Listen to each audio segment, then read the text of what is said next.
With my niggas in my red Mercedes. Attitude like fuck you pay me. Rolling deeper than a dare when we go out. If the ladies show up. Здравейте хора! What's up? What's poppin'? Какво става? В днешното видео, както сигурно вече сте разбрали от заглавието, ще ви показвам my everyday makeup routine през лятото. A.K.A. ето този грим. Нищо особено. Малко очи, малко хайлайтер, малко контур, малко червил. Да. Предварително казвам, аз не съм добра в гримирането. В смисъл, не че не съм добра, но не съм много добра, така че ме извинете. Доста пъти прецаках някои определени неща във видеото. Ще видите, ако не съм успяла да ги изрежа, ако съм, право на мен. Но преди да започнем към видеото, бързо идете, ако не сте го направили. Преди клипът да започне, бързо идете и се абонирайте за канала ми, ако не сте го направили, защото взимам YouTube за доста интересно занимание и качвам клипове почти всяка седмица. Тази седмица ще кача 2 клипа. Така че със сигурност се абонирайте, голяма партия тук. И да, нека да започваме. Вече съм без грим, както виждате.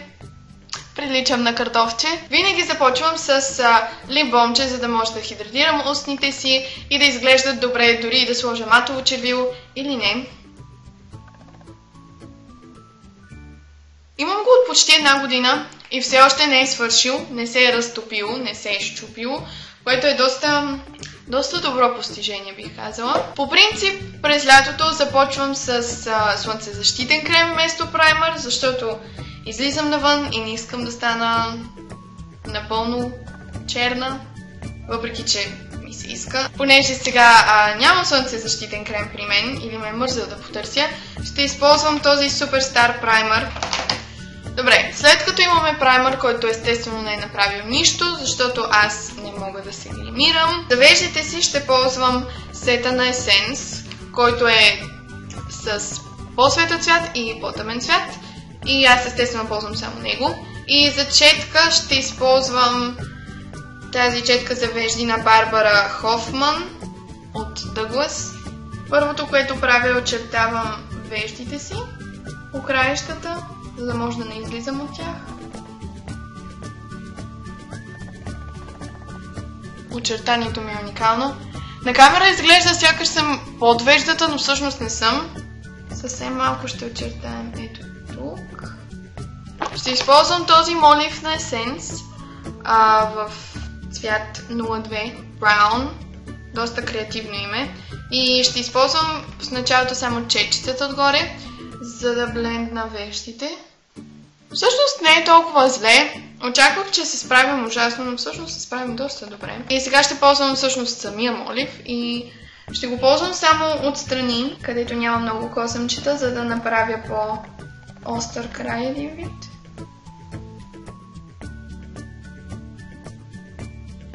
Да, най-добре.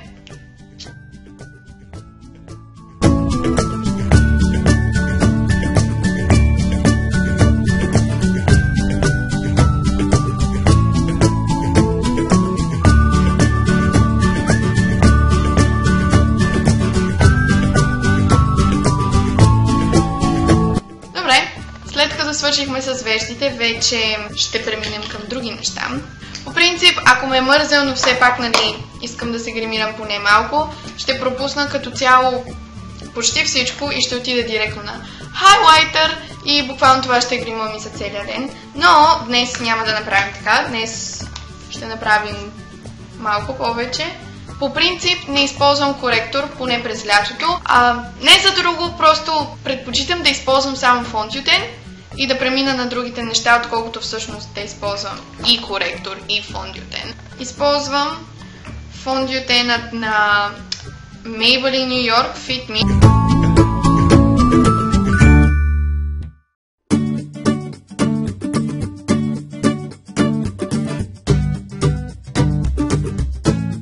Много рядко си слагам сенки, предпочитам да си слагам очна линия или изобщо да не слагам нищо.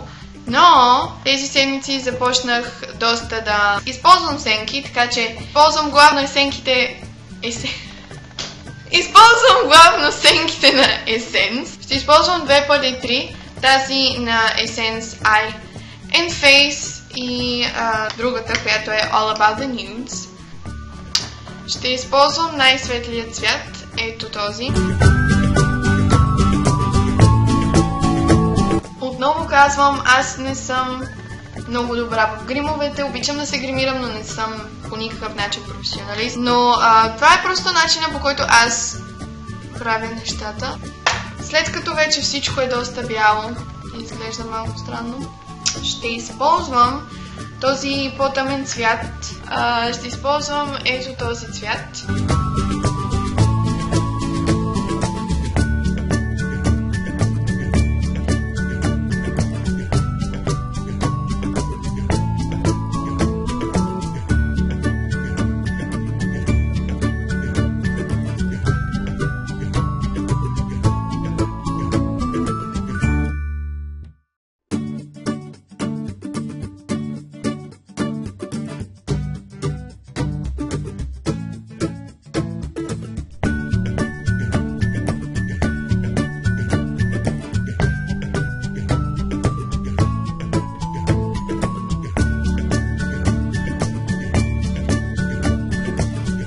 Това беше за сенките и сега ще ползвам спирала. По принцип спиралата, която ползвах преди, беше на Makeup Forever, но тя свърши.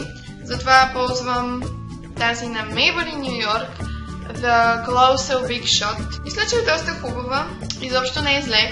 Като цяло всички спирали на Maybelline са доста хубави. Като цяло всички спирали на Maybelline са доста хубави.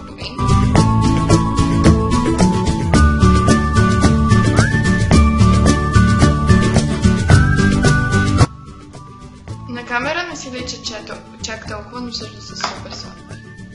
Така, след като сме свършили напълно с очите, няма да си слагам очна линия, просто защото наистина не го правя доста често, просто защото ме е мързел. Но това е идеята на... моят ежедневен грим е гримът, когато ме е мързел. Но за лицето ще ползвам тази бронзираща пудра на Sephora и ще използвам тази четка на Ruby Rose.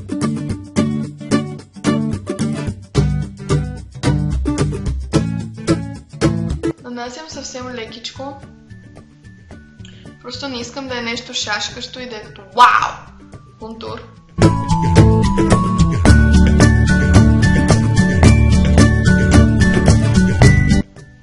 И ще си сложа на челото. Боже мой, тази камера ме кара да изглеждам толкова бяла. По принцип, винаги след като си правя контур, някога винаги контура ми стига буквално до буста, защото аз не си знам силата. И затова обичам да използвам блендерчето, което ползвам от фондиотена, за да махна ненужната част. И вече отиваме на любимата ми част, именно хайлайтер. Използвам сега за контури хайлайтер, не ползвам Drugstore Products, защото това са ми нещата, които най-обичам да си слагам и просто предпочитам да инвестирам в нещо, което е малко по-така. Но специално за хайлайтера има доста Drugstore хайлайтери, които могат да се ползват. Аз използвам хайлайтера на MAC в цвят оттенък, не знам, Soft and Gentle. Той е доста известен и може би най-известният хайлайтер на MAC. И ще го нанеса с ето тази четчица.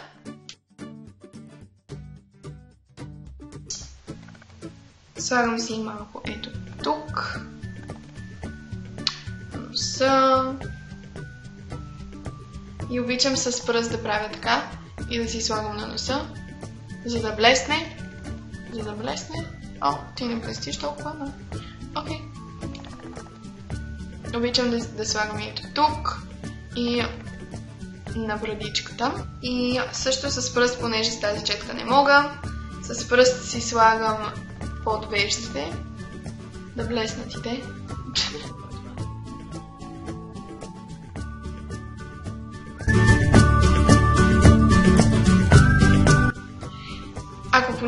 ми харесва как седи хайлайтера и искам да има още хайлайтер.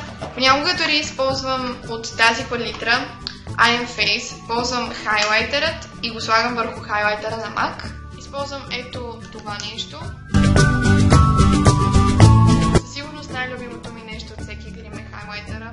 Ако нямам хубав хайлайтер, просто няма смисъл да се гримирам. Аз се гримирам, за да си сложа хайлайтер. За устата ми по принцип не си слагам абсолютно нищо, освен лип-бомче или прозрачен гланц, но ако искам да си сложа нещо през лятото и не искам да е нищо специално, може би ще си сложа нещо по-нюд, понякога матово, понякога по-бляскаво. Ще използвам това червило на Golden Rose, което намерих днес. Буквално търсех си нещо из гримовете и намерих това червило и бях като вау, имала съм такова, така че ще използваме него.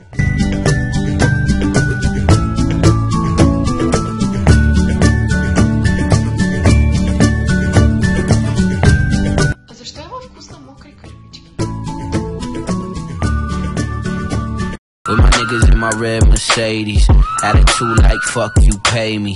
Rolling deeper than a dare when we go out. If the ladies show up. Това беше моят ежедневен грим. Отново казвам, не съм професионалист в гримовете, но се уча и доста обичам да се гримирам. И мисля, че се справям доста добре. Косата ми е мокра, ако някой е забелязал и се чуди Симона Косацки мазна ли? Не, мокра е, тук ще я изкъпах. Да. Ако клипът ви е харесал, дайте му thumbs up, дайте му палец нагоре, двата си палеца, крака си също и коментирайте долу в описанието какви видеа искате да виждате, защото аз чета абсолютно всеки коментар, виждам всеки коментар и наистина за мен е доста важно вашето мнение и вашите идеи. И не забравяйте да се абонирате за каналът ми, защото взимам YouTube в момента чат-пат на сериозно. Доста ми е интересно да правя видеа и правя видео почти всяка седмица. Или ще е странен влог, или ще е нещо такова. Скоро заминавам за Гърция и се надявам да направя влогове и там. И се надявам да са доста интересни, така че абонирайте се за канала ми, за да не изпуснете това. И не забравяйте да ме последвате в социалните ми мрежи. Те ще бъдат долу в описанието и на български, и на английски. И да! Да се видим другата седмица с нов клип, надявам се. Чао за сега. With my niggas in my red Mercedes, attitude like fuck you pay me. Rolling deeper than a dare when we go out. If the ladies show up, then we show out. With my girl in my red Mercedes, attitude like fuck me baby. Leather seats so she wetter than a pool now. When that thing go up.